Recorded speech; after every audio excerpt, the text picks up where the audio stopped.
to the gym on a Saturday night recently. That is the saddest place on the planet. It's just me and 4 other dudes who are also going through a breakup. You know, like it is. Ever seen a guy cry on the squat rack, ladies and gentlemen? A Taylor Swift song comes on, we try to all not make eye contact with each other. I finally had to approach the guy who was vaping at the gym. I was like, dude, are you seriously vaping right now? He's like, it's pre-workout flavored vape. I was like, fuck. Smart douchebag. I mean, you're a douchebag, but it's actually pretty smart. But I'm trying to stop drinking. It's tough. New Year's resolution. It's just certain things that you realize you should stop. Like I was at a bar recently, bought this girl a drink called Sex on the Beach. After that, she bought me a drink called Adios, motherfucker. So I was at a bar once a while ago and a girl just yelled at me from across the room. She goes, "Chug your beer, pussy." I was like, you are the rudest Hooters waitress of all time, like that. Because I can't eat right. I have a bad diet. And I try to hang around people who eat good. Like I have a friend who's a vegan. And any vegans here? I can see what you guys are eating. Yeah, exactly. She had an app on her phone that showed how many animals she had saved since becoming a vegan. It's a real app. So for that, I downloaded an app to my phone that shows how much meat that I need to eat to pick up the slack where she's left off.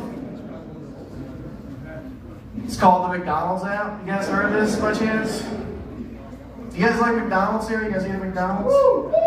Can I just say, I walked into my condo recently and there was a accidental McDonald's DoorDash order left outside my condo. Does that happen to anyone here by chance? Just I'm the one only that had an angel bestowed upon me. DoorDash driver is the only job where you can give up and just give a gift to a stranger, you know? And at first, like when you first walk outside and you see McDonald's is left there that's not for you, your first thought is someone trying to kill me right now? Because I don't know if you guys know this, that's how they got Bin Laden, actually.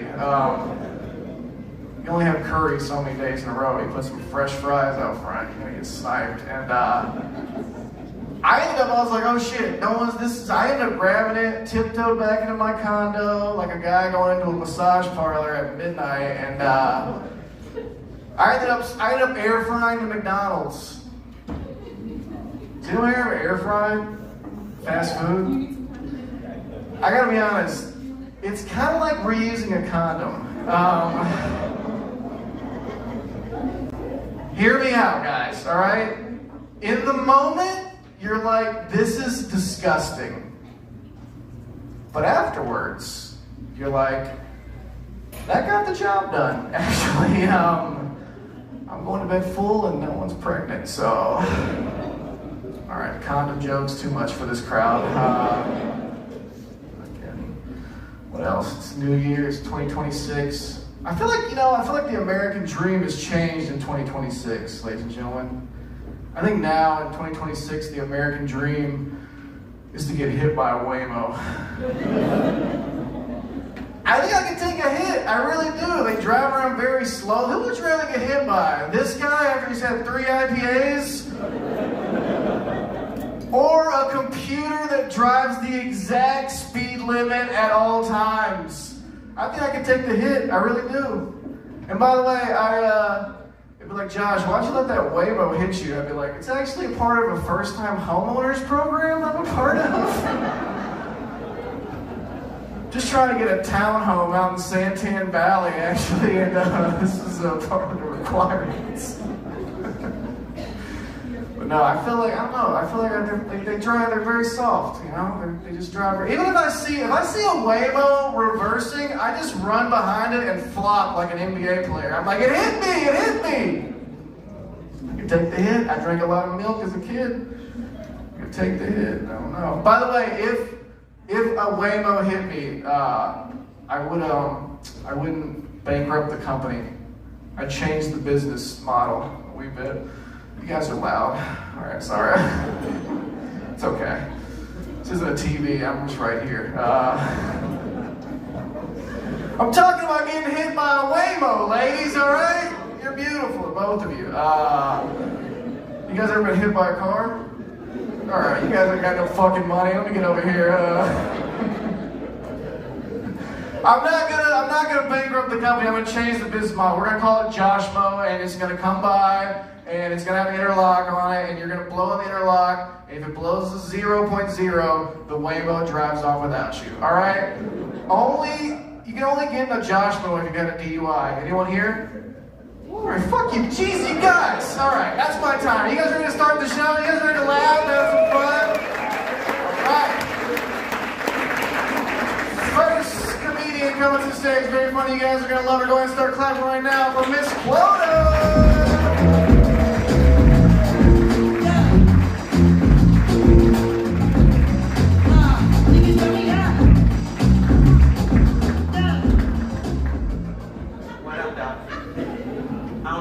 I think that's from Detroit, right? What up, though? How you doing? Fine. How y'all doing out here tonight? She said, with that print, girl. Leopard print? Did anybody hear her? Did anybody else hear her? You a hoe. I think only hoes wear leopard print. Or is it an age thing? Like, you know, like either you be real young or real old? Because I just noticed that, I'm sorry, I'll be fucking 56. I don't wear leopard print. I do not wear leopard print. Fuck that shit. How y'all doing today? 3 months into this year. I'm single as fuck. I am. I just came back from Portland. Who said no? You been there? Is it because the white people are different there than they are here? Because they are different. They really are different. And so are the scarce black people that are there too. So like I went to Portland and it was for a black comedy festival, right? And every time I tell somebody that, they're like, there's black people in Portland? I said, bitch, I was just as shocked as you was. Because I'm from New York, so I don't know that. In New York, we think we the only ones. That's right, we are the only ones in the world. That's how we feel, you know? And when I went to Portland, so let me tell you about the white people there. Weird as fuck, y'all. Weird as fuck. And you're right though, but it wasn't, I don't know what happened. So let me tell you what happened, right? So Sarah was following me 3 feet behind. I'm black. We don't like people walking behind us. Like, bitch, what are you doing, right? So Sarah kept walking 3 feet behind me, and what was crazy is that I walk slow as fuck. So I'm trying to figure out how come she was still 3 feet behind me, right? So I was like, all right, so maybe it's just a Sarah thing. You know what I mean? Just a Sarah thing. She makes a left and I go 2 more blocks up. Brad does the same shit. That's when I realized it was a white people thing. I felt like I was in the movie Get Out. For real, because I'm like, bitch, why are you walking behind me like that? But then I go into Costco, right? Not inside Portland, like, you know, Beaverton. That's like going to Flagstaff, I guess, to them, right? And not that far, but it's just, that's how they feel. And I go in there, and the 2 black girls, oh my God, hi, oh my God. And I'm like, this bitch was scared and happy at the same time. I just couldn't understand it. I was like, girl.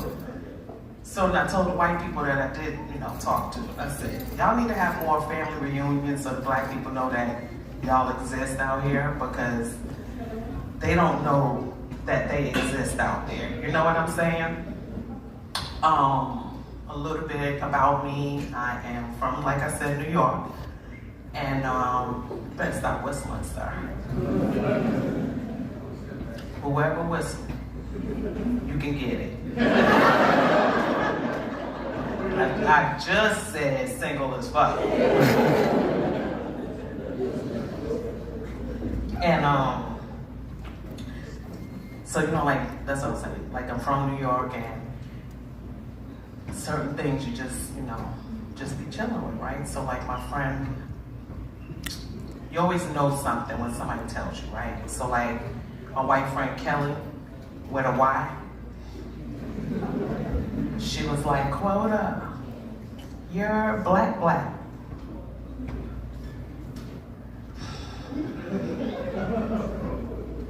I almost want to slap this bitch in her face. You know what I'm saying? Because black sound like nigga to me. Like I'm confused, you know? But then I met this guy, right? He was white. White. He sort of kind of looked like Rosie O'Donnell and Fred Flintstone created a love child. That looked like Cartman from South Park. Crazy. I'm just saying I got a type. Get what I'm saying? If that's your girl, she just gonna have to take this for this moment. Okay, good. Look. She even giving you away too, so that's even good. Like, you know, wait, how old are you? Mofo, I just told you how old I was, and you act like you can't say? That's the first time I heard a man say. So that means that you are single. So, is he? Oh, what part? Oh, he's white. He's white. He is. But I grew up in Canarsie, so that's white too. So, you know. Huh? Italian? Oh. So you white.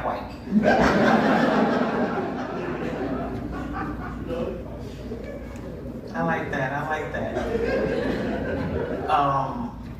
Before I get off here, right? Like I said, single as fucking everything. Men don't know how to flirt and stuff like that. And I know you're not gay because you're Italian. And you don't have your eyebrows done. If they get the eyebrows done, girls, run. Because if their eyebrows look better than you, But this guy, he told me, he was like, you look like Busta Rhymes, just prettier. Ain't that some shit? Right? A piece of shit, right? I like this Italian dude. All right, y'all. My name is Miss Quote, and that's my time. Good night. Miss Quota, let her hear one more time. All right, guys. This next comedian, Asian. Just kidding. No, he's a very funny guy, so give him some love. Go ahead and start clapping right now. Clap for Fred Rich.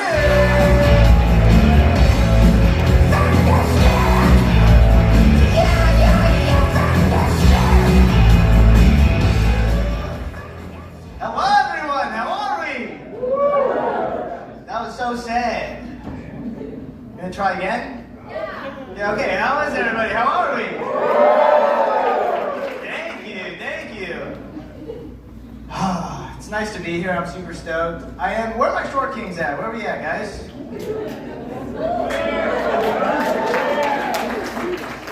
Can I be honest? I saw you walk in and I was like, when I say this, he better say something. I'm smaller, you're smaller, so. You know what's fucked up? I used to think I was a big guy, because I gave my little brother hand-me-downs. But then he got bigger than me, he started giving me pass-me-ups. Do you guys know what it's like to get your shirt back? And now I'm older, I'll go out to bars and that's so much worse. Dude, I'll go out, big guys will pick me up. Don't do that. I'm a grown man, kind of. Girls are worse though, dude. They'll be oh my God, you're so cute. And then fuck the guy that picked me up. That's it? That's all I got? Come on. To watch this, yeah, little guy nodded, you know. It's humbling. Sometimes I'll get him to come home with me. That's pretty sick. Do you not get them to come home with you, man? What are you? You said what? That was me? I don't know. I can't see you, dude. Do you see these lights? Alright, anyways, I get them to come home with me. That's like half the battle, dude, because I sleep on a futon.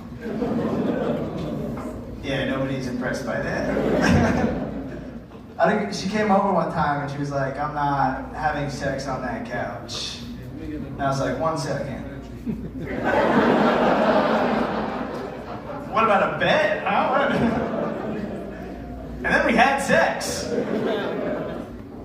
And then, like halfway through it, we were like having sex and she's like, I want you to hit me.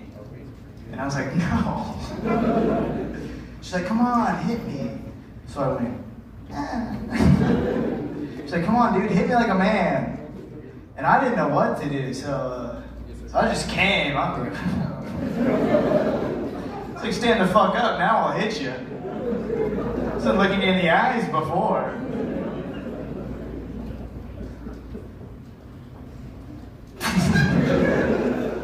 It's so silly, dude. You guys got roommates? Are there roommates in here? There's just no way. Again, I saw everyone walk in here. Alright, cool. Everybody's just doing way better than me. Futon roommates, everyone else has a house, I guess. And a bed. You're all tall. Dude, my roommate, he is a big guy. And so when people see us together, they always go, damn, Fred, that's so nice for you. Everywhere you go, you have a protector. And that is true when we go out. But then when we get home, there's no one to protect me from him. He beats me. Worst part is we're both straight. So when he gets done beating my ass, we don't even have makeup sex. And that's arguably the best part of domestic violence.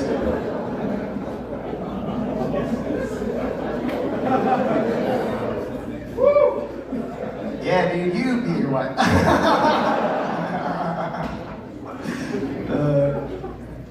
I think we should call our friends more. I think that's important. Right? Yeah. All right, nobody else agreed, so it doesn't. I appreciate you being on my side, but I don't know. I called my buddy the other day and he didn't pick up, but I left him a voicemail, unironically singing Stevie Wonder's "I Just Called to Say I Love You." Yeah, like I tried to do good. I was like, I just called to say I love you. And then he called me back 15 minutes later and was like, Fred, don't kill yourself. I was like, what? He was like, yeah, dude, I got your voicemail. It's not worth it. I was like, did you listen to the voicemail? He was like, nah, but I read the transcription.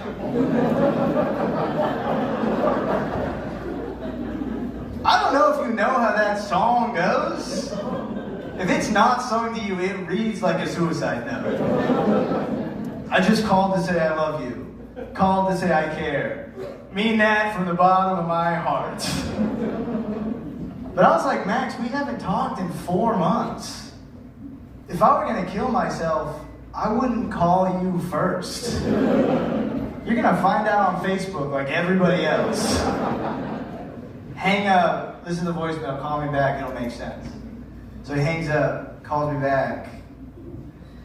It's like, do it. That was awful, kill yourself, man. So my dad's dead. I know, what a shift, right? Suicide the dad did? Nah, he drank himself to death. Come on, guys, we're all drinking. We can be proud of that. He was a real champ. Nah, it's sad. It is sad. When he died, he gave me a bonsai tree so that I could put his ashes in the soil, and he continued to grow with me, which is very sweet. Until you realize bonsai trees are harder to keep alive than alcoholics. It's like a month after my dad died. This bonsai tree also died. Probably because I overwatered it, so really they both drank themselves to death. You guys are weird. It's my dad. I told that joke one time, and after the show, this lady, she came up to me and she was like, Fred, my mom actually just passed away too. And I was like, oh no, how? She was like, ALS. I went, the fucking ice bucket challenge? She drowning out. What happened to this lady? Guys, thank you so much. I've been Fred Ray. Give it up for Josh. And Ray, he's right there. You guys keep clapping for him one more time. Right. The show is sponsored by BetterHelp tonight. All right, Ray, keep the funny train rolling. This next guy, he's been seeing him out. He's funny. He's a very funny guy. You guys are gonna love him. Stephen Hurst, clap right now. Stephen Hurst, clap right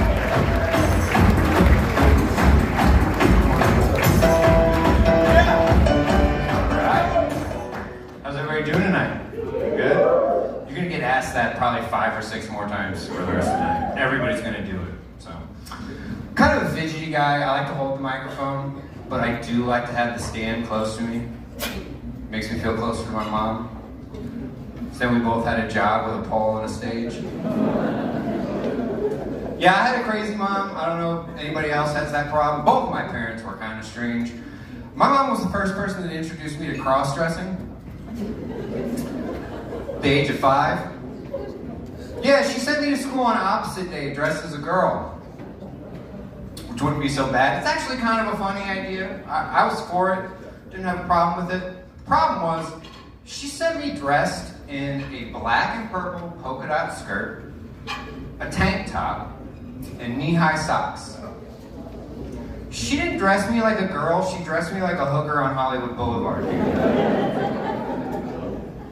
The worst part is, we didn't buy anything new. Those were all her clothes. Yeah, we just used safety pin, you know, tightened it around the waist. So that's kind of crazy. My dad wasn't much better. He was always around. He wasn't quite as volatile, but he was very strict, right? Like, I went to a regional spelling bee when I was in the 7th grade. Pretty cool, kind of an accomplishment. And I was getting all the hard words, like Washington, onomatopoeia, all that kind of stuff. And I got excited because I finally got an easy one. The word was seam. So I walked up all cocky, said seam, S-E-A-M. Started to turn around. From behind me, I heard the lady go, I'm sorry, we were looking for seam, S-E-E-M, which is rough. You know, that hit me pretty hard. I thought I was gonna win. And as I walked off stage, right, my dad was standing there. And that's pretty cool, because he was always very supportive in my life, but he looked me right in the eye and he goes, Steven, it would seem like you know better. And I should have. He's right. The problem is, he still does it to this day. I'll go back home, be hanging out, and he'll be like, Steven, it would seem like you'd have a better job by now. But now I'm finally getting to the point where I can kind of get back at him with it, right? So when he says something like that to me, I can be like, it seems like you're gonna end up in a nursing home soon. I'm not taking care of you. Yeah, had a lot of changes in my life recently. I don't do segues either, you'll get used to it. So I did propose to my girlfriend, which is pretty cool. Thank you. She said no. Yeah, she said I was unreliable. But I'm 36 years old and this is my dream job, so I feel like that's kind of on her. Right? Should have seen that one coming. But yeah, so I'm out there, I've been having a date again recently, and you know, the only thing that I've been able to come up with, you know, as you get older, you gotta kind of kick people out of the pool, limit it down a little bit, can't be out there being so crazy. The only thing I've come up with so far that I need to stay away from is Latinas. They're a little too hot for me. I gotta admit that. You guys can see me. I'm a skinny white guy from the Midwest. I can't handle it. Problem is, when I say they're too hot for me, I mean it literally, because if you date a Latina, they come with 18 fucking candles that have to be on at all times. I don't know, there's one for every saint. People in Mexico pray to everybody but Jesus. I don't know what's going on with that. Should probably say I also went to Catholic school. So I'm kind of lucky I didn't end up in the rectory when my mom sent me as a little girl. Can you imagine how much fun the priest would have had with that?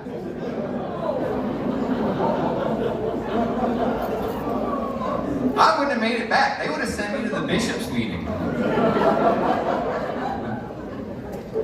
The Pope was coming into town right about that time. I might have been sent to Italy. Yeah, probably shouldn't say this. I know I look like Bill Gates a little bit. But I think we need to start molesting young boys more. Hear me out, hear me out, hear me out. Alright? I'm the best behaved as a man when I'm getting laid. Right? I've got a nephew that's 17 right now. His girlfriend broke up with him because he didn't take a shower for a week and a half. Right? I do all the things I'm supposed to when I'm with a woman. I got in the most trouble from the ages of like 13 to 17. So I think we need to start fucking these young boys a little bit more. No. You let them pick who they want. It doesn't have to be terrible. There are teachers all over the country sucking the dicks of 10-year-olds. We can just match them up with what they like. It could be a guy or a girl. I'm just saying we need to keep some of these kids out of trouble. And that's the only solution I've come up with so far.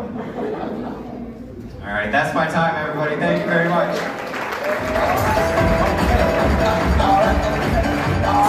Let's hear it one more time. Once again, the show is sponsored by BetterHelp, ladies and gentlemen. Tonight, we are rocking and rolling. Let's go. Yes, you guys excited for your next comedian? All right, I just met him backstage. He's a cool guy. You guys are going to love him. Make some noise for Charles Rossi.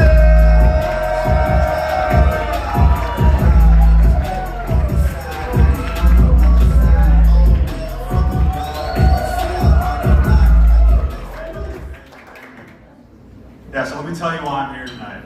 It's because I recently lost 150 pounds. Yeah, I learned a lot, and it took me a while. I learned a lot about myself. I learned that I'm the LeBron James of losing weight. So I also learned that I'm the Michael Jordan of putting it back on, which is why it took me so long to do it. And I'm not gonna lie, I wanted to Kobe Bryant myself along the way, but we made it. You know, and if you didn't clap when I said I lost 150 pounds, it's because you think I cheated. You think I used Ozempic. But no, I did it the right way, diet and exercise. And, you know, the thing about Ozempic is that people are always like, it has the worst side effects, like you shouldn't do it. Well, I only know one other way of losing weight, and I'm pretty sure it has the worst side effects. Subway? Like, yeah, could not do that. So, I've always wanted to skydive, and in the earlier part of my life, it was about the parachute. Now, you know, I want to skydive with the parachute, and they said, you're still 10 pounds too heavy to skydive. I was like, oh man, what am I going to do to fix that? So I signed up for a run, a race, and I ran it. And then I signed up for another one, and I ran it. And then another one, let me just show you. I signed up for all of these races and ran them. I'm still 10 pounds too heavy. Do you want to know why? It's because this is exactly how many times I've run. I've only ever run in my life and got Taco Bell at the end or a medal. Like, it's kind of a problem. Like, does anybody here run lately? Like, if you run recently, did you get a medal at the end? Idiot. Like, you have to get a medal. So, yeah, no, when I talk about running races, I like to mention that, like, did you know you can just litter when you run these races? The only place for, like, sanctioned littering, I would go get my water cup and, like, in front of a cop. They couldn't do anything about it. Like, I want to bring trash from home for this like next race, just to litter. Like, it's kind of better than running for me. So, yeah, when I talk about weight loss, everybody wants to know, what was your lowest point? Like, what was rock bottom? What made you change? And I'll tell you what it was. It was flying Southwest Airlines. Okay? Now, Southwest, little fun fact, they have this secret policy called customer of size. And that is where they will give you a free seat just for being really fat. It's like South welfare, okay? And the first time this happened to me, they called me over at the gate, and they were like, hey, yeah, we're gonna give you an extra seat today on the plane, and just so you're more comfortable. And I was like, whoa, what if like the flight is over? So, like, what if there's too many people on the flight? They said, no, we will literally pay somebody else not to fly, just so you don't have to sit next to somebody else. And I was like, your guys' CEO must be huge. Like, that's awesome. And they said, yeah, okay, Charlie, there's 2 rules. Rule number 1, you board first. That's not a rule, that's a perk. I'm gonna keep eating, like I get to board first. Rule number 2 is no sitting in the exit row, okay? So that rule, actually, that one makes a lot of sense. Because think about it. If that exit row door were to burst open in the middle of the flight and all the wind is just coming out of that plane, I'm gonna plug that door shut and nobody's gonna be able to get out. So that rule makes a lot of sense. But the first one, boarding first, that's actually the lowest low. Because you have to board with those that have served our country, those that are in wheelchairs and can no longer walk. I could have started a diet at any time. They could not start walking. And it was, the lowest low was I have a brother who's here tonight, and he hated that policy. He's in a wheelchair. He hated when I would wheel him on the plane, pretending like, oh, I'm just here for him. Like, he's my shield. No, it was for me to get on early. That the last time that this happened to me, he looks back at everybody else in line and says, stolen valor to me. And he was right. And he was right to be mad. And yeah, the biggest like Karen of all Karen moments for me was I get to sit down. They give you this like extra ticket that you're supposed to put on the extra seat. And then people will come by and they'll ask you like, are you saving that? And I have to be like, yeah, I think for me, but nobody knows that. And then, you know, another Karen of all Karens will come down and say, well, you can't reserve seats. And then Southwest will get on. And they'll say, ladies and gentlemen, this is going to be a full flight. There's no saving seats. Every seat's going to be taken. So I'm sweating. And she goes, yeah, you can't save seats. And they said no extra seats available. So I need to sit there. Well, they're not going to make another announcement and say like, yeah, no extra seats except for the fat guy in 12D. Like, he gets 2. So I was just stuck there. And no, funny story is Southwest actually recently changed this policy. And they emailed all of their customers that used to have to take the customer of size seats. I printed it off, and I'm going to get this framed. And it says, Dear Southwest customers, our records show that in the past you've requested an extra seat for travel. You're going to have to lose weight or buy an extra seat going forward. So that's what I did. I hit the gym, and I'm here. So thank you very much for your time.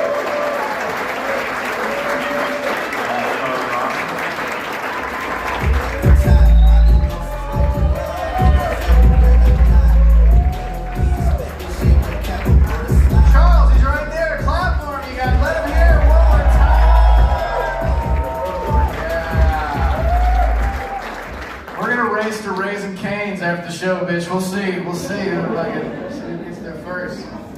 All right, you guys, this next comic comes to stage. Make some noise right now for Nick Stamos! Knowledge will begin until I finish this song, cause the rhyme gets rougher as the rhyme goes on. You sweat as you step, about to get hyped. Oh yeah, thank you, Nick. How's everyone doing? Oh yeah, good show so far? Oh yeah, I had a tweaker with my van on the way over here. Cop was like, how'd you know he was a tweaker? I was like, I just got done selling him meth. You guys know who John Stamos is from Full House? Well, my name is Nick Stamos from the Halfway House. Who's not allowed at a Waffle House? I'm a 41-year-old ginger who kind of looks like Ronald McDonald if he was homeless and had a drug problem. A little bit more about me. I'm homeless and I have a drug problem. No, I'm kidding. I'm not really homeless. I live in my van. Some people say home is where the heart is. I say home is where you park it. For any single ladies in here whose mothers I'm trying to impress, I'm an entrepreneur with 3 successful businesses. I look this way because my mom, she's German, Irish, Scottish, and my dad, well, he's a leprechaun. Just leave it, bro. I'll get it later, all right? Just leave it. You drop your dignity? No, I'm playing. This is my homie right here. It's my security guard with the neck tattoos, so don't make fun of me. I'm a recovering alcoholic. The longest I've gone without a drink is 12 years. Oh yeah, thank you. And then I turned 13. It's fucked up, huh? It's true. You guys know AA, Alcoholics Anonymous? I went to AA one time looking for a 12-step program and a sponsor. I left about 12 minutes later for the 12-pack program. That's sponsored by AB, which is Anheuser-Busch, not the Aryan Brotherhood. Calm down. And don't get my looks, don't let my looks fool you. It was shit shower and shave day at the homeless shelter. This is someone else's shirt. I'm from Reno, Nevada. If you guys haven't heard of Reno, it's like Las Vegas' little brother that lives in a trailer and knows where to find meth and a blowjob at 3 a.m. Oh yeah, Reno's one of those towns where you can gamble your paycheck, win it back, and then proceed to buy mushrooms in an alleyway behind a Denny's, all while watching 2 tweakers fight over a dime bag. That kind of fight usually ends in a blowjob or 2. Now I have mushrooms and a dime bag. If you guys don't know what a dime bag is, meet me in my van after the show, I'll show you. Oh man, English language is hard. I feel like the order of words is important, like what you say, how you say it. Punctuation determines, what you can put in your mouth, what you can't, shit like that. Like example, trans fats. I can say trans fats all day long, but I'm not allowed to put them in my mouth. I can't say fat trans, but if I put one in my mouth, nobody seems to care.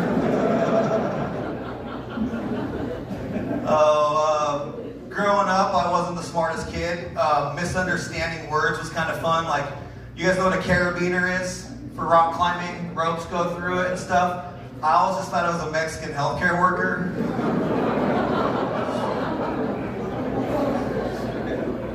Oh man, or like a headshot. I had a promoter hit me up for a show and he's like, yeah, send me your headshot. I didn't get that on that show. Apparently headshot and dick pic are not the same thing. Oh man, I saw a guy holding a sign the other day, getting on the freeway, and it said, could you please spread some cheese on this cracker? That was pretty clever, right? I was a white dude, cheese means money. So I rolled down my window, I was like, hey Dad, get back in the van. We're going to the Waffle House. That's another story, that's how we got kicked out. I'm kind of selective germaphobe. Like, I'll do a line of cocaine off a bathroom stall at a dive bar that hasn't been cleaned in 25 years. But if I drop a Dorito on the ground, I might not eat it. You know what I mean? I'm just kidding, I'll buy it. I'll eat that fucking Dorito. I'm homeless, so you can't choose your food when you're hungry. Oh yeah, all my homies sitting right here. Thanks for coming, you guys. I don't know these people. I'm just all right, man. That's gonna be it for my time. Thank you guys very much. Give it up for your host, Josh Gray.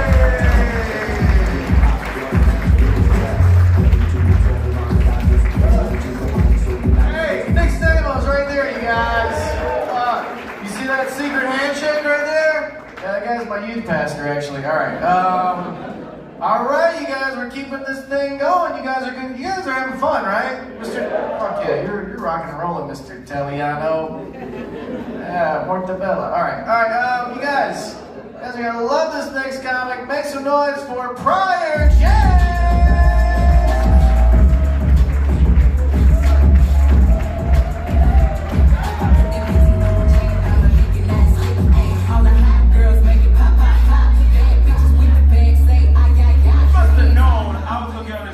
fuck up. Okay, hello y'all, how y'all doing? All the bad bitches say ay ay ya. All the bad bitches say ay ay ya. That's what I like to hear. Hello everybody, I am Pryor, like Richard, but out the closet and less drugs. Hello. Welcome to Tempe Improv. I'm glad you're all here. I actually have, oh, that leopard is looking good. I don't know what the fuck they talking about. Wear that shit, bitch, okay?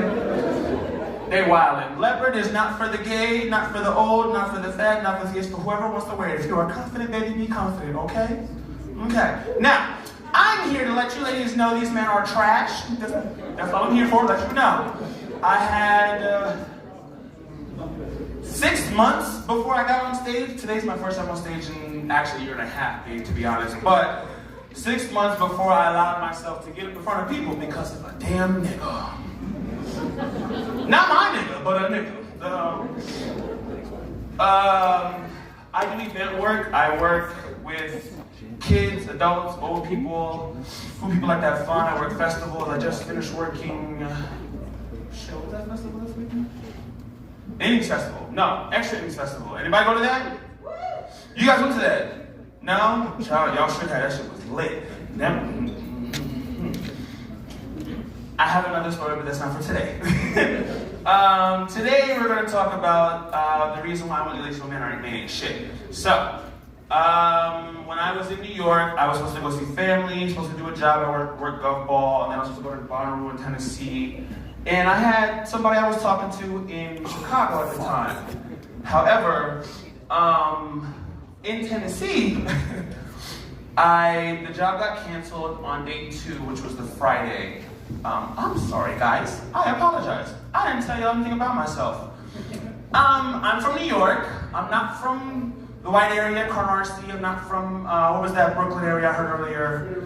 Yeah, hell no, not from there. No. I'm from the Bronx. We from where we get down and get dirty, okay? That's where I'm from, the boogie. I identify as gender fluid. If you guys don't know what that means, same sex, all sex, yes sex. Fuck yeah, that's me. Gender fluid is I identify as both male and female sometimes. I'm not non-binary because I appreciate and respect both of them, even though I love the male gender a lot more. I can't say why, but I love the gender a lot more. So I'm gender fluid, and that means I have different pronouns than everybody else does. Most people are cisgendered. They'll be he, she, her, all that stuff. But my pronouns, very, very simple. You ready? Pay me. I'm gonna tell you too, so you can hear me out. Pay that bitch her coin. Just so you can hear me too. Bitch better have my money. Okay? Those are my pronouns if you didn't hear that. I am Pryor. Now, back to the story. I work at Bonnaroo, which is the biggest hippie music festival. If you guys never heard of it, I thoroughly suggest you all go if you want to do drugs, forget your problems, forget your partners, and have a good time for a week straight. Bonnaroo is where you want to go. However, last year, Bonnaroo got canceled on Friday, which was 2 days after I got down there, which is day 2 of the festival. Bitch, I'm dehydrated in a moment. Sorry, I keep licking my lips. Bitch, I'm dehydrated. I've been drinking water all night. I don't know why I'm dehydrated. Anyway, so it got canceled, and my cousin lives like an hour away in Clarksville, Tennessee, so I went to go with him and his girlfriend, fiance, before I went home, come back to Arizona. However, they asked me, you know, we ain't seen you in a while, it's been like a year, you should stay for a little while. Stay until Monday. Hang out with us, we'll go smoke. Yes, I am a smoker, I do not drink, I am a pothead. That's probably why I'm dehydrated in the first place. So I get down, I say, no, I wanna go home. I lost money, I love money, so obviously if I lost money, I'm gonna go home and say, fuck that shit. I'm gonna go home. This was Saturday. Sunday I left. I got 40 minutes from their house. 4 minutes, that's it. Bitch, I got pulled over so fast. Like I said, was not my man. Somebody's man had me depressed for 6 months. Now, I just told you guys I'm a smoker. I smoke like a chimney, bitch. You can look at my lungs, look like if I'm a Christmas tree. Burn. And so Normally I would have a lot of weed on me because, like the last gentleman, I did live in my van for a year and a half. I was in LA and even across the country. I love trap. Van life is the best life. Ah, bitch. He ain't homeless, that's the life. However, I had no weed on me, none whatsoever. I had a little bit of crumbs left from my trip to Bonnaroo because I knew I was gonna get more at Bonnaroo if we had the full fucking festival, but they canceled that bitch. So I had nothing on me. However, this man, that's his car. That's his car. There is another motherfucking vehicle right the fuck in between him and me. We get to a car accident. Actually, no. We get to an overturned car on the side of the road and people watching the car. Me, car, police officer. Police officer stays right there. I didn't even know this nigga was a cop. He is in a pickup truck that looks like he is going fishing for the weekend. He is in Redneck, Tennessee, bitch. I didn't know he was a cop. Y'all see I'm big and black, bitch. Yes, hello. Okay. So I'm back here blasting my Mariah Carey, being a lamb, and having a good time. Y'all see me flirty, fun. Hello. And he's up there. We stop. This guy, fuck the cop, says, we're gonna go around and go, right? I did the same shit. I said, and why this motherfucker said, I said, oh hell no. Bitch, I thought I was gonna die in Tennessee. I pulled over, he literally pulled me over because he said, you were tailgating me. Sir, I'm 2 cars behind you. Tailgate who? You saw my big, beautiful, voluptuous black ass. You said, I'm gonna pull that bitch over and see what the fuck she working with. I need y'all to understand, this man called the K9 unit and 4 other cop cars. I'm in this car crying, bitch, I'm gay as fuck, I'm crying, I'm not a thug, I used to date thugs, but no. Crying. Okay, I gotta go, yo. My time is almost up. Anyway, crying my eyes off, and this man calls cops on me. I gotta go. I'm gonna tell you the story another day. It's a great story. Thank you. I am Pryor James. Have a great day. Pryor James, everyone. Better hear it one more time. Yeah. Clock it. Alright, I'm sorry for doing that, you guys. Sir, are you okay? Alright, your head's down, so your head's down. Rub his shoulders a little bit. Alright, you guys, everyone, let's keep the laughs going. Next comic comes to say is Brain Quackenbush!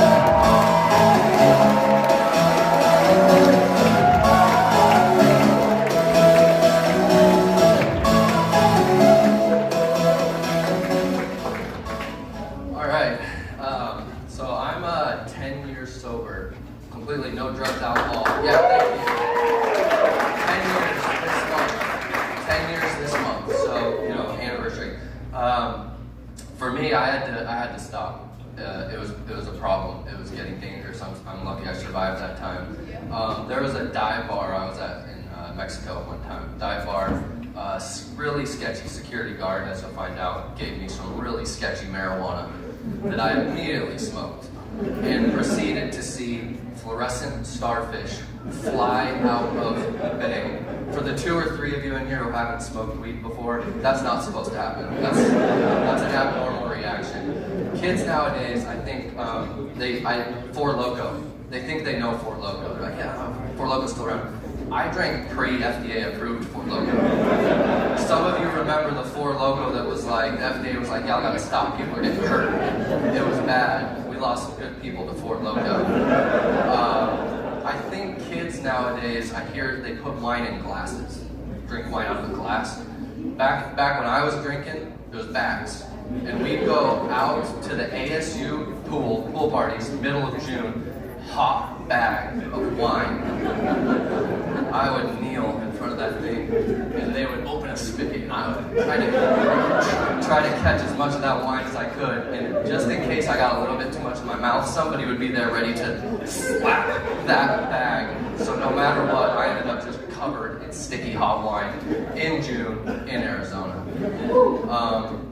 I hear kids now, when they drink, they want to like remember Yeah, weird. They're like taking notes, timestamp pictures. They document the whole night. My goal back when I drank was how quickly can I go from having an idea of what's going on around me to no clue what's happening. I don't remember anything. It was A to B as quickly as possible.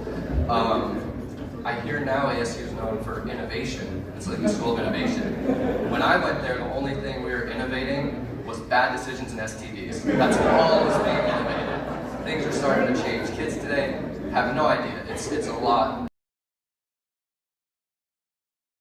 I stopped. Like, it was getting out of control for me.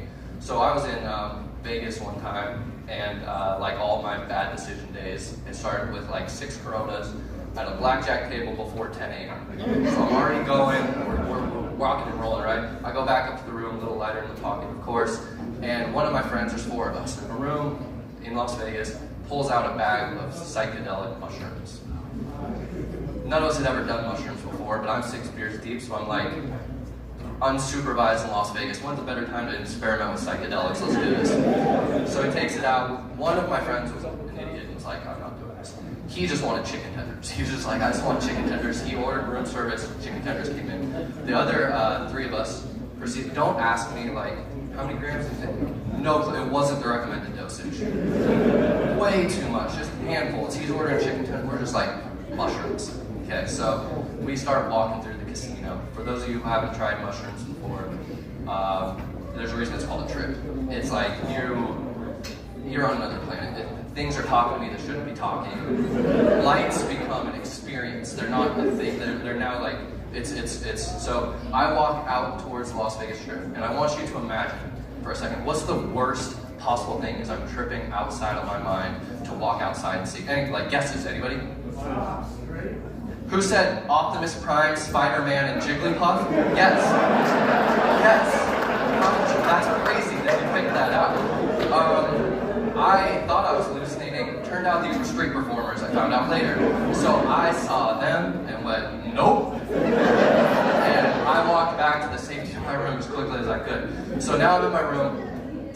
One of my friends walks in. Remember, the friends enjoying chicken tenders. That's all he wanted. One of my friends walks in and just, I hate chicken tenders.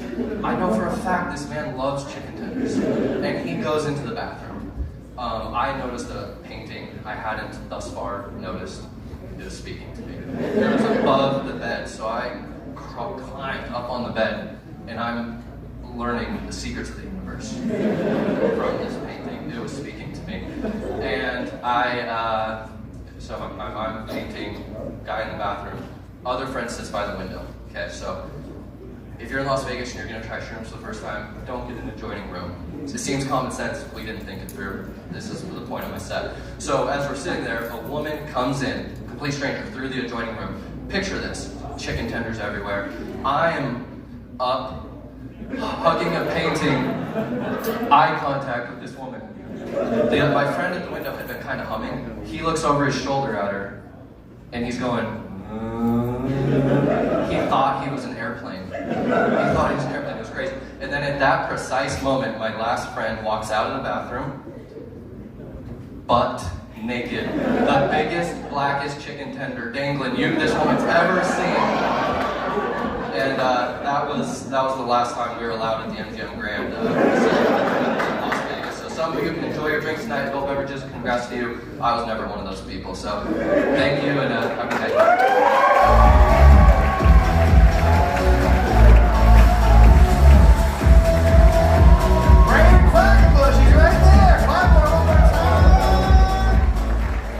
Guys, we're down to our last couple comedians. I need you guys to bring the energy. Bring it for me. This next comic comes to the stage. Make some noise for Tony C.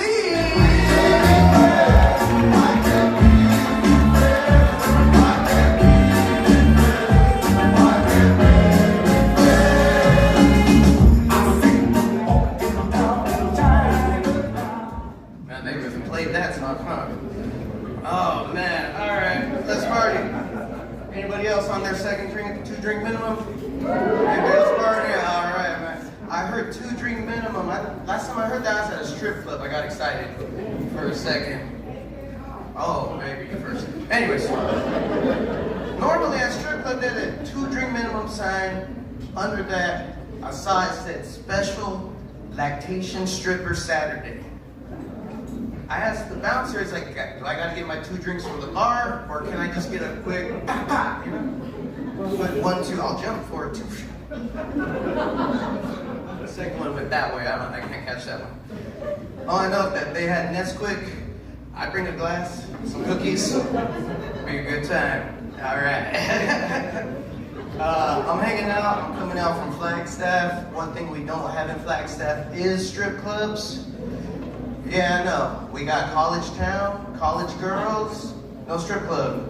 It's almost like they don't want their tuition money back. God damn. It's lame, dude, it's lame that our fraternity's got bedtimes. Not curfews, bedtimes. Like, tuck in, you have a good day, like, bedtime type shit. It's a sexually frustrated, drunk college town, man. It's great, the nights are crazy.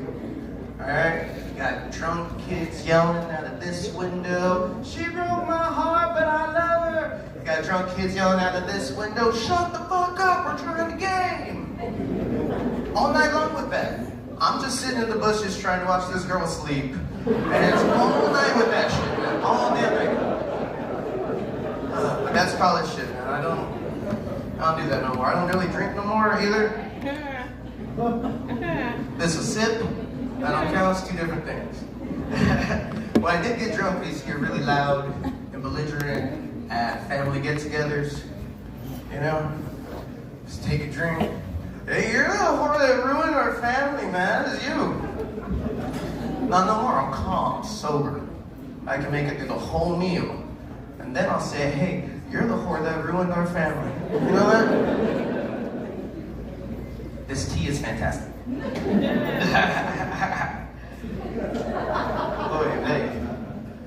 But sometimes, I get it. Sometimes you need a little liquid courage, you know. Everyone gets nervous. Anybody here on a date night?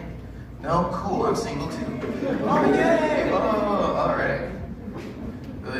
Anyways, you know, maybe it's your first date. Maybe it's an important date.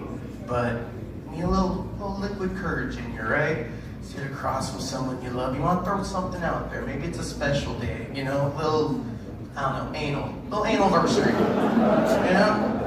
You're gonna be nervous, you're gonna need a drink, take a shot. You wanna throw it out there, but you just don't know when, right? So, like, alright, better time than ever. You throw it out there. Oh! She thinks about it, puts her fork down, pushes the plate away. It's too rich. You don't want an upset tummy during the anniversary, alright? So, both get ready, take your drinks. You're nervous. So after you clean up and you burn the sheets, right? Oh, you start to notice some things like, hey, wait a minute, that's corn. We didn't have fucking corn for our dinner. Who the fuck are you eating corn with?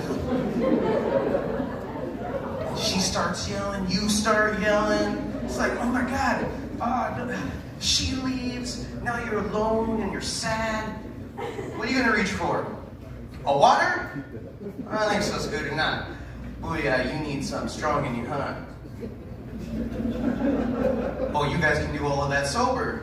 You guys are nasty, dude.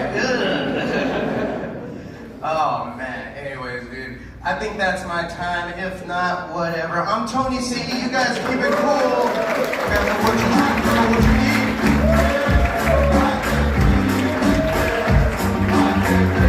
Tony C, everyone. Let me hear one more time. All right, you guys, we're down. God damn. All right, shit. Someone said, oh, guys, everyone, calm down. Tony C, you hear me, Tony C? All right, fuck, I'm just really all over the place tonight, but we're having fun. Are we having fun tonight, you guys? We're down to our last few comedians. This next guy, just met him backstage. He's got a good vibe. I think you guys are gonna love. Make some noise for Janai's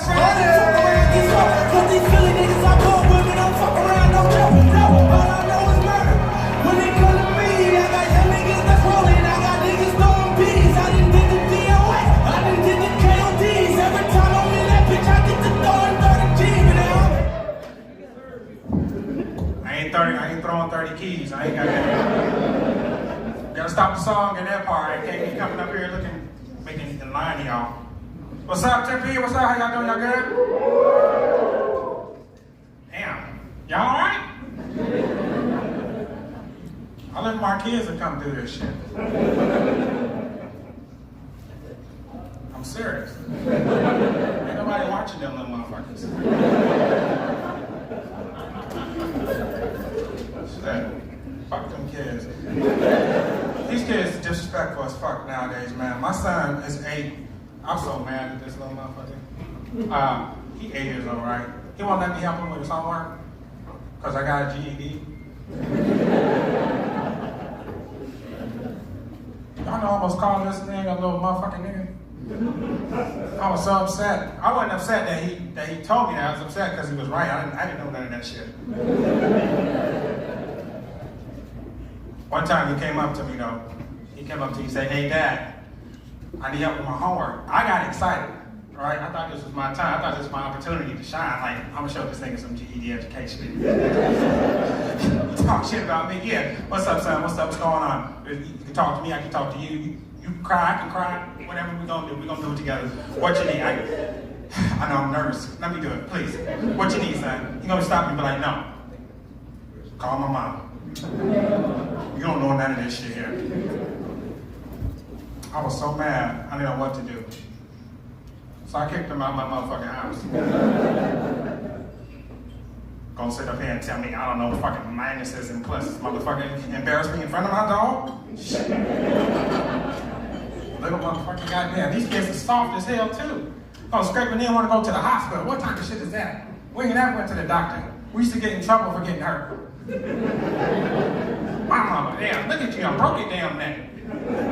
Shit, go upstairs and take it down. Wow, I broke my neck. That was my mama cure for everything, take it down.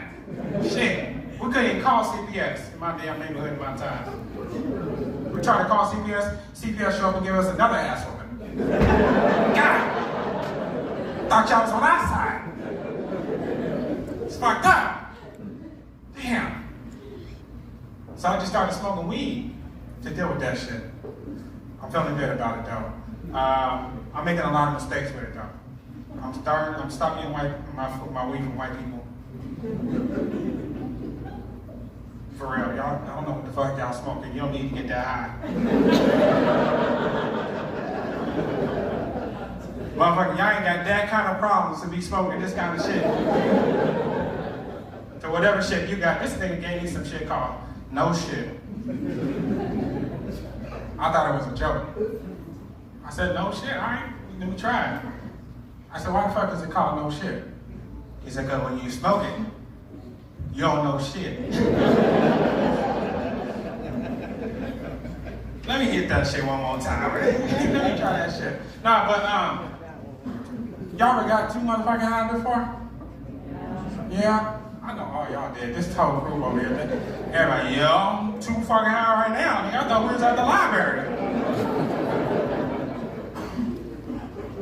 I got that high, man. I got that high. I got too damn high. I need to slow down, I know. I made a mistake. Let me tell y'all what happened. I got so damn high, I was looking for my phone, right? For at least 4 hours. I like this joke. Don't laugh. That's not the part that's frustrating. I was looking for my phone. I'm frustrated about how I was looking for my phone. I was looking for my phone with my phone.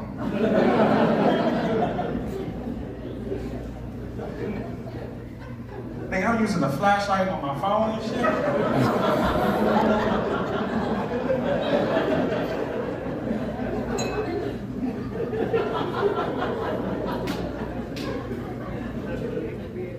I'm getting frustrated at everybody in the house. Shut up, leave me alone, I need to find my phone.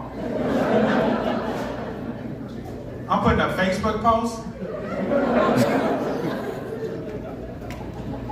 Lost my phone again. Hashtag send help. Nigga, I call my cousin and shit. Hey, I leave my phone at your house. This motherfucker higher than me. No, nigga, I'm looking for my phone too.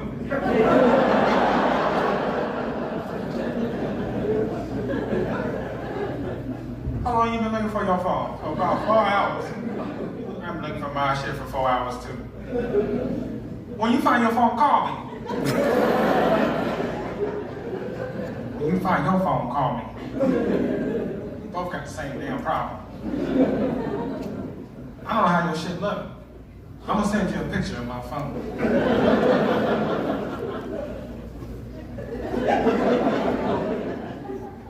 You get that shit? Nigga, that look like your phone.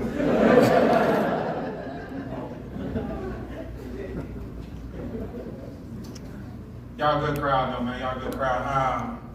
I got my people out here thankful for y'all that showed up. Little Miss Leopard. Miss Leopard right here, what's your name? Little Bitty. I fuck with you, Little Bitty. Okay. You invited to the next barbecue. Alright, cool. You can use the N-word one time. Listen, that's at my barbecue though. Don't go to nobody else's barbecue. They be like, Janai said I can use the N-word, goddammit. I didn't use it last week, I got one left. We're not responsible for what happens to you, little baby.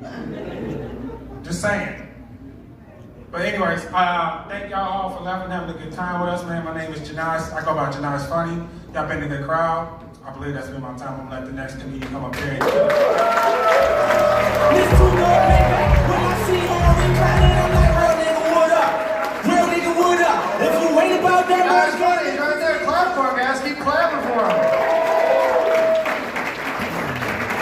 This video, I fuck with you too, but it's a trap. Don't do it. All right, you guys, we're down to our last few. Next guy, he performs all around town. Very funny guy. Go ahead and clap. Give him some energy. Let's go. Nick Ryback.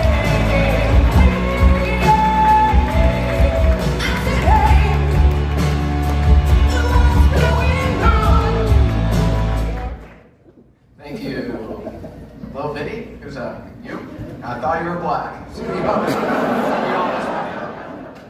I was wearing chains, but a man named Janai stole them from me. Yeah. Thank you. Cool.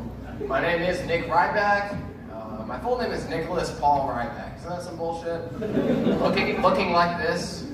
I'm a scrawny white guy with glasses, and my initials are literally NPR, dude. Isn't that some bullshit? That's fun. I got my wisdom teeth removed recently. Not because I needed to, I just wanted more holes in my face for men to fill with cum. Hit me? We found the homophobe! I got him. I saw him pop a little something down there. Alright. That's fun. Believe it or not, anyone want to guess what my job is? Librarian. Yeah, fuck you. Okay. No, not a librarian. I'm actually a lawyer. I am. I'm a licensed attorney, which is crazy because, yeah, you can continue. Wow, mazel tov. Awesome. Yeah. I am a licensed attorney. I only became an attorney so I could wrongly incarcerate black people. Okay, I'm just kidding. I'm joking. No, I am an attorney though, and so when I got licensed, I thought I would apply for jobs. I was looking around. I thought I'd apply to work at Raffi. Dude, when I got there, they were like, "How'd you hear about us?" I was like, "I go outside." That's how I.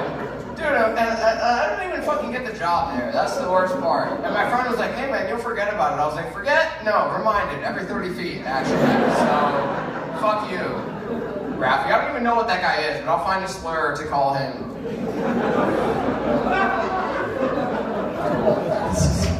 This is good. Awesome. Yeah. I am malnourished and kinky, which is, yeah, it's a bad combination. It's a bad combination, because no woman wants to be hit with a belt that's got holes that I had to make myself. You know? So, that's good. That's good. Cool.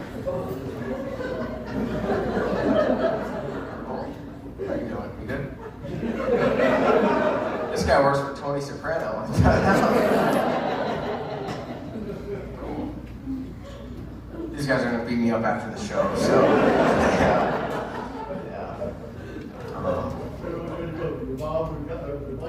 Was that Italian? Is this guy gonna put a hit out on me? I have no idea.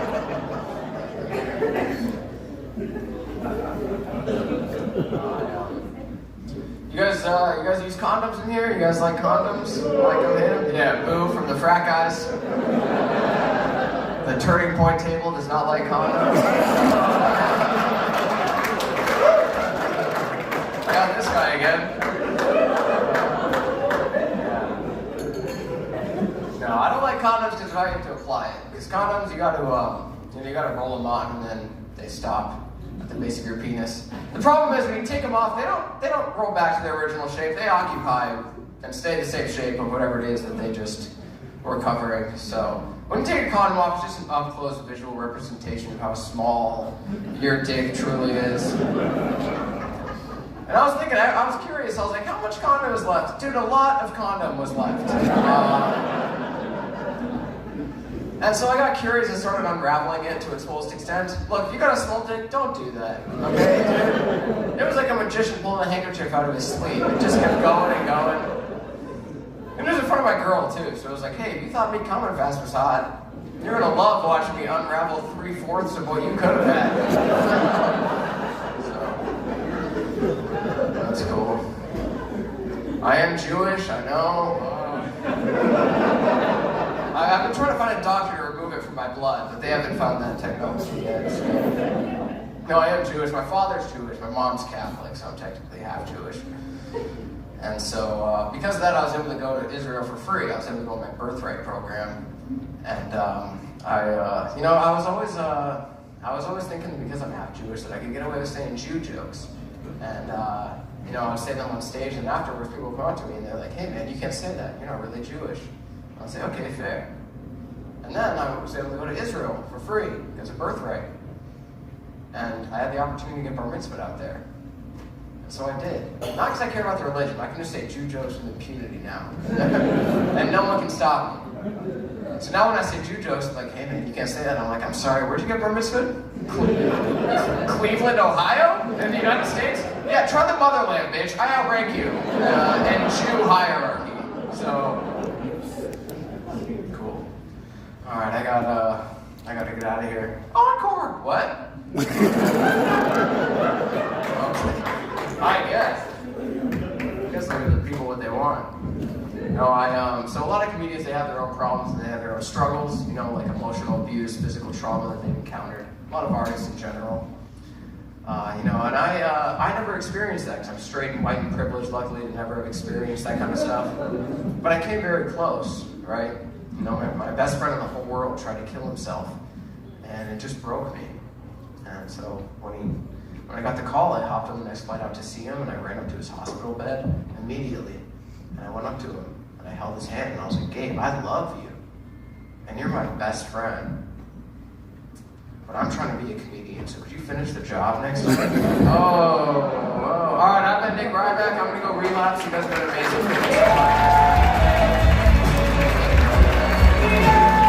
Nick Ryback is right there. Clap for one more time. All right, guys, ladies and gentlemen, we're down to our final 3 comedians. This next guy, I think he's going to get a nice big pop. I think you guys are going to be excited, so let's make some noise right now for Darian Gibson!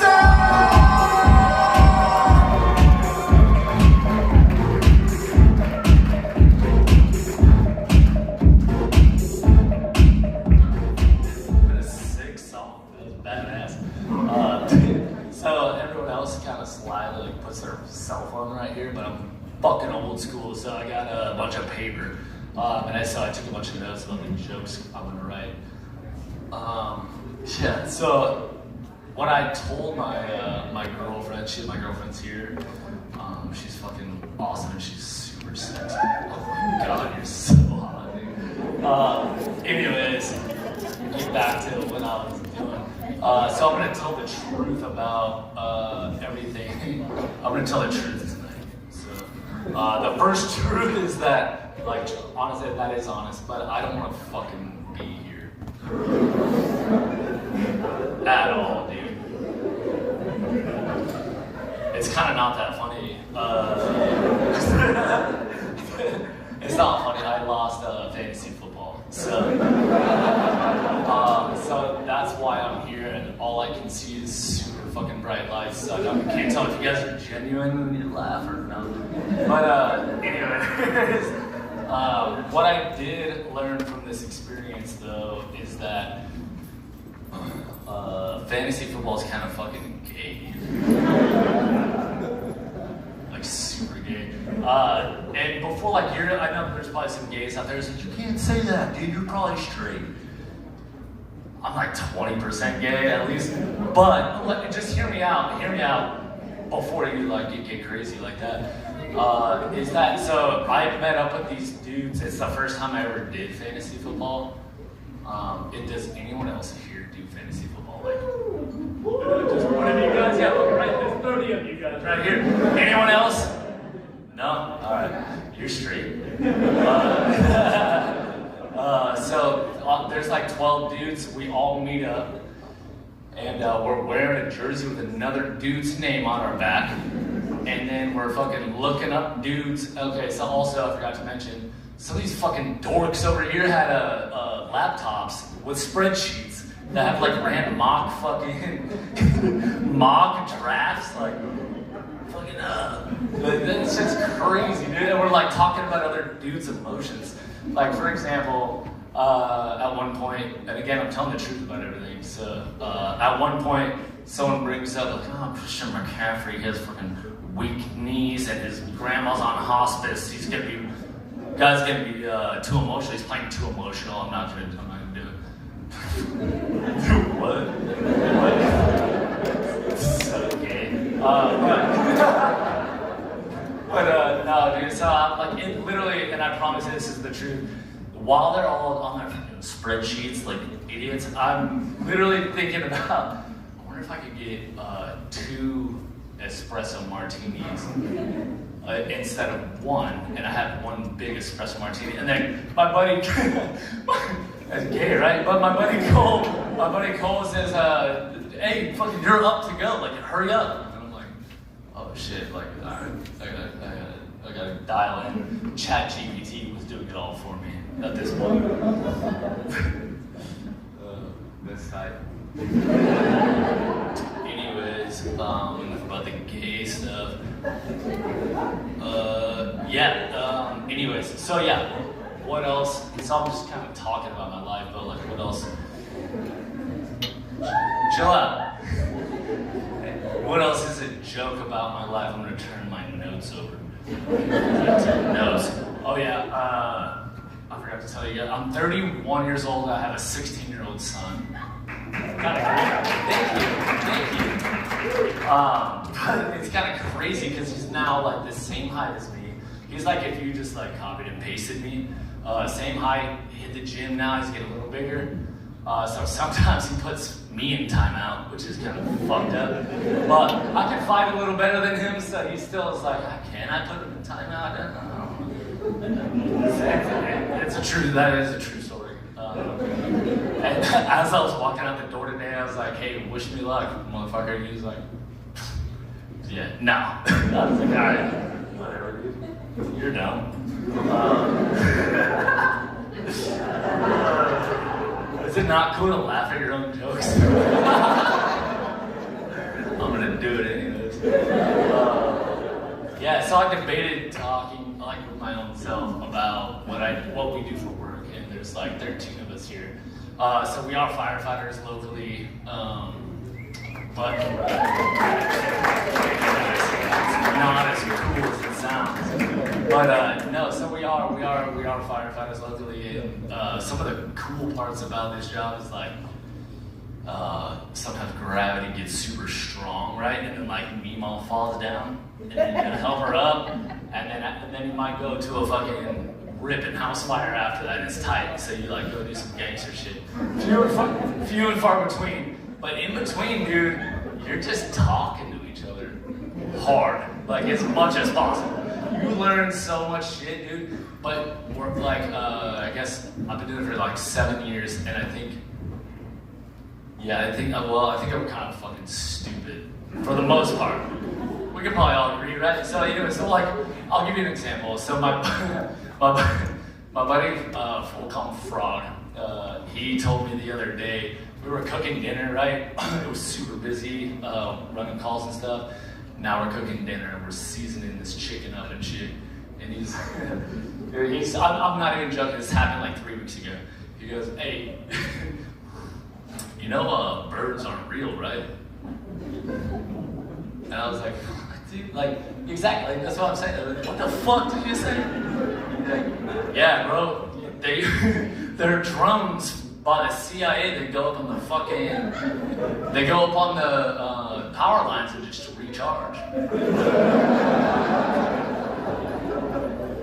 That's a real story, bro. And I was like, yeah, right, don't fucking undercook my drums since we're fucking cooking chicken right now. Like, don't undercook that shit. I'm not trying to get salmonella.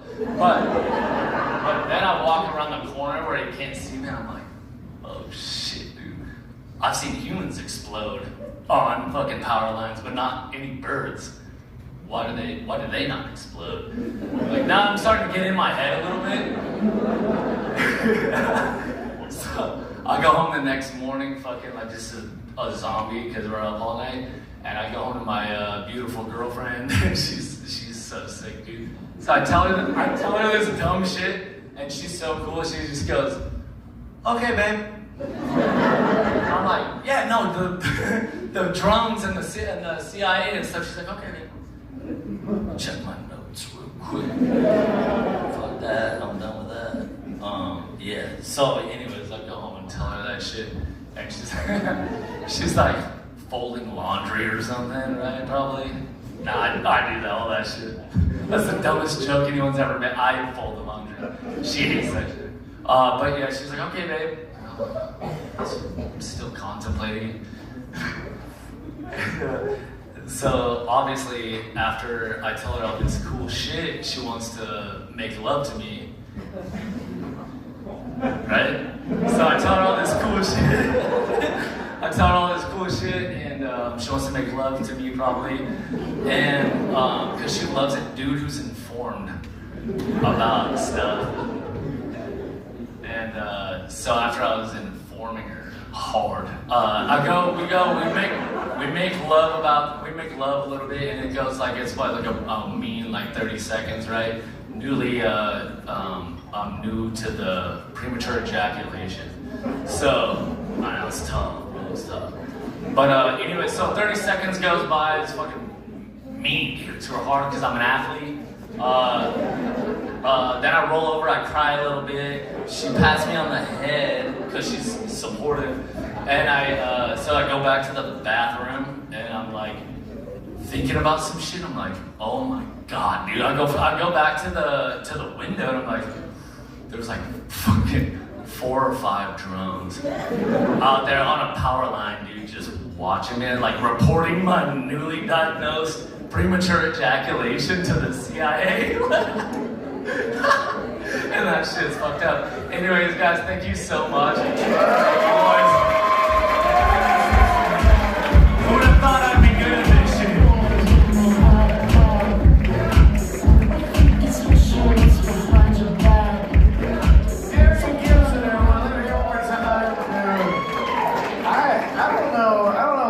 What's the funnier conspiracy theory? Birds aren't real, or that white people season their chicken, you guys? That is... They're both good. Down to our last 2 comics. You guys still with me? All right, thanks so much. Now for Dean Tepper!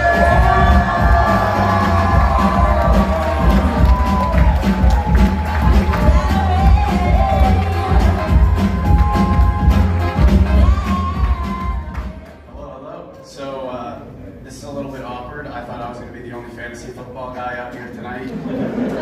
So, thanks a lot, guys. Dicks. Before you feel bad for me, just know that this was my idea as a punishment, so I can't really feel that bad. Our fantasy football league is based out of the graduate business program here at ASU. Yeah, thank you. Our program, like other large universities, has a huge emphasis on DEI. Half our program is outside of the United States. This means that I lost to a bunch of people that when they heard about fantasy football, wanted to draft Lionel Messi. I really thought that being a straight white male from the US, this was gonna be the one thing that I had an advantage of in this classroom.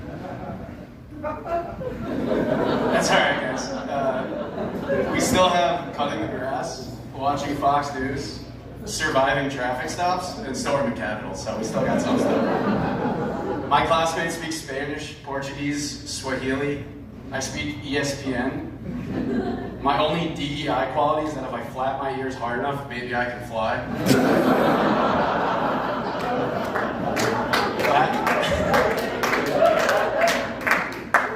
Just to put it in perspective, last year the loser's name was Nicholas Kim.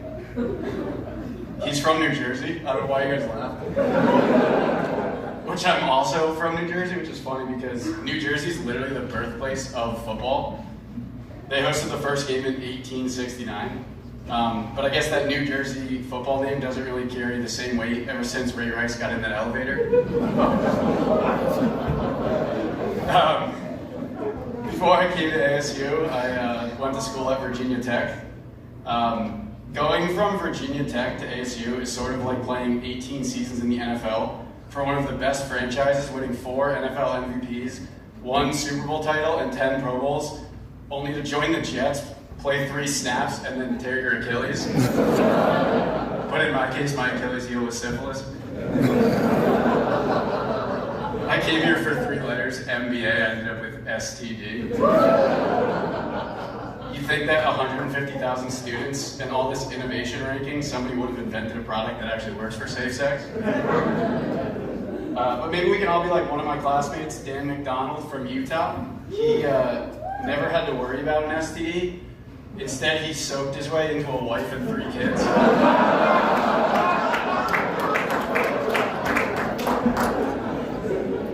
On a serious note, thank you guys all for coming out to support me, especially all the assholes that thought I was going to bomb out here. Joke's on you, I traded away my entire lineup in week 2 just so I could do this. To be honest, they're actually not to blame. It's actually the NFL refs because I feel like I can't talk about fantasy football without taking at the refs. So just like every other season, I think they really thought that my team is who they were going to go after, and I could definitely tell that they were coming after me. But seriously, that's all I have. And next year, just to fit in, I think I'm going to draft Lionel Messi at quarterback. Thank you, guys.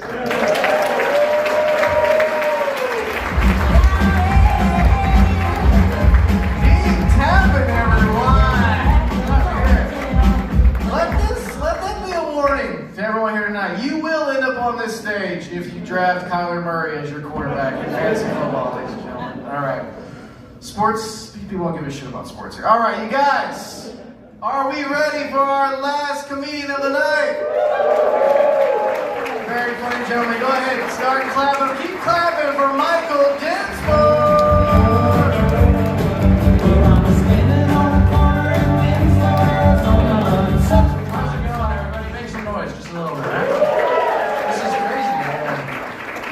I actually lost my fantasy football fucking draft too, huh? I'm just kidding, I actually do this, which makes me sad because those guys were actually pretty fucking funny. Give it up for everyone who's seen. What an end to the show, right? We had that black guy with all the chains, it was funny, that was awesome. Then we had his Jewish defense attorney right after, that was good. Dude, where's the firefighter guy at? Is he sitting back down?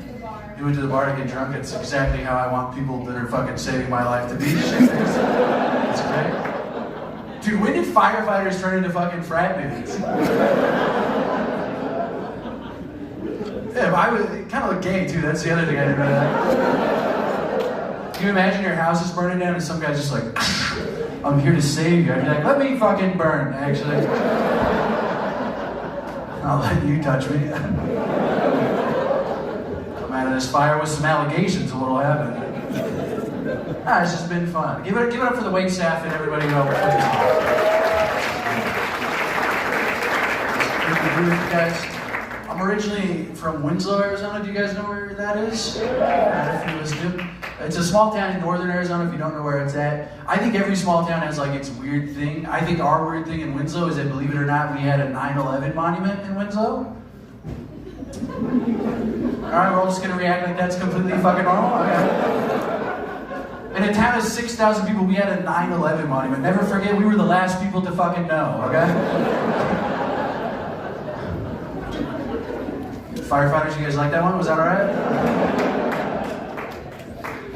I did enjoy growing up there. I think another thing that sucks like about small towns is like they try to be cities, right? Like I remember in 2019, 2020, we in my small like white hick town, we tried to have the BLM protests.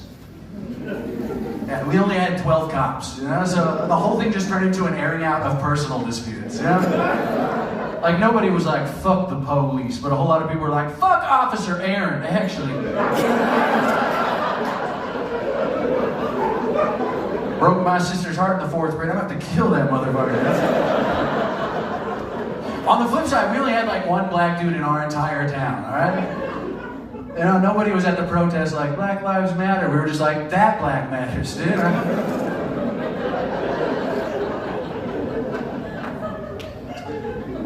Black people like it, fuck you guys, huh? Dude, it sucks because I moved down here about 2 years now to do comedy, and I had to quit my job to move down here. I used to work for 811, and if you don't know what 811 is, it's like the hotline you call before you dig. So you don't have like an underground natural gas line or like a power line, right? And I always thought working there, like, what a dumb number to make it, right? You understand what I'm saying? It's one number off from 911, right? You know how many accidental calls I get from someone who thought they were calling 911 and they called me? Just some lady like, oh my God, I don't think he's breathing. And I'd have to be like, I'm so sorry, wrong number. But if you call back in a few weeks, we can figure something out when you're digging his grave, you know? Like I said, I've lived down here 2 years. I've enjoyed it. I really do enjoy it. I just realized moving down here, I look really racist. Did you guys? Black women, you can agree, I look like a fucking asshole, don't I? I want to tell you guys though, I'm not as racist as I look, alright? I look like I'm like, we should get them, you know? But I'm more like, we should be aware of them at the very least, you know? Let's keep tabs on them, you know? Not as racist as I like. Dude, I didn't realize like how bad it was. I was downtown, I lived downtown and I was at a bar. I was at Gracie's Tax Bar, if anyone in here is a degenerate and goes there. But I smoked weed inside the bar and got kicked out. But right before I got kicked out, this guy walked up to me who looked exactly like me. And he goes, hey dude, are you a cop? And I was like, I'm a comedian, I'm a little drunk. Yeah, I'm a cop, dude. Peoria PD, shout out, bro. And then I found out after a few of my friends came up to me, they're like, that guy's been trying to get us to do cocaine in the bathroom. He's an undercover cop. So then I had to sit there with that information in my brain, like I just fooled an undercover cop into thinking I was a fucking police officer. You get what I'm saying? Then I get high, I get kicked out of the bar, and I'm walking home, right? I'm just walking home. And on my journey home, down the fucking, like the sidewalk, who is walking towards me but a singular lone black man? And I'm really high right now, so I'm like, maybe I should cross the street to make him feel more comfortable, right? But if I do that, I'm gonna look really fucking racist, you know? I was like, I can't do that. But by the time I was done with that internal debate in my head, we had already gotten like close enough to each other that he saw me and he crossed the street. So I shot him for jaywalking, honestly. No, I'm just kidding. I'm not as racist as I look, but I did put him under citizen's arrest, alright? I will say this is cool. My parents got rich recently. That's pretty cool, right? I don't know why we all started hating rich people all at the same time, but I don't. My parents are cool. They recently became just about millionaires. They did it because they put windmills on our ranch up in Winslow. That's pretty cool. We're actually the biggest green energy producer in the state right now. That's pretty. They don't like it. I'll tell you. They were conservative hicks, alright? It was so funny to watch them sell their morals for money, you know? Because like growing up my whole life, they'd be like, green energy's fucking gay. And then some Chinese corporation was like, what if we give you $3 million? And they're like, actually green energy is a great renewable resource. and the key to our future, actually. But with that money, they've been like remodeling our house, but they're conservative hicks, right? So like, they're doing it that way. Like, we're not getting new floors or like, you know, like a new kitchen or anything. We're just getting metal signs with vague sayings printed on them. Some of you know what I'm talking about. Some of you have never been into a conservative person's house. We have a sign in our kitchen that just says, "We never call 911." Then there's a picture of a revolver at the bottom of it. You have one of these signs, I know you do, yeah.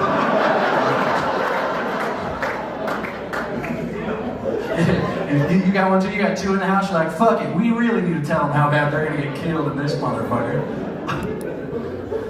It is, I was home though and I was thinking about the sign a lot, you know, like I was looking at it and I was like, we never call 911? Like what if there's a fire, you know? Firefighters, does shooting a fire put it out? No, it does not. And then I was thinking about it more and I was like, what if like you came home and like grandma broke her hip? You know, you're like, Dad, I think we need to call an ambulance. And he's like, I think you need to become a man.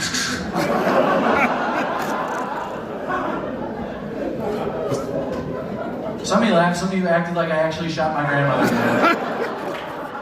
I don't know what the fuck's up with that. But I was talking to my dad more and I was thinking about the sign even more and I was like, I get what the sign means, you know?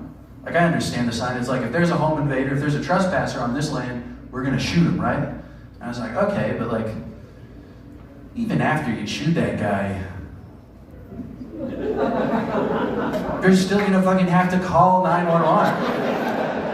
And I brought that up to my dad and he's like, we still won't call 911, we'll just bury that motherfucker and call 811 is what we'll do. All right, you guys are fun, have a great rest of the night. Get up for God's sake.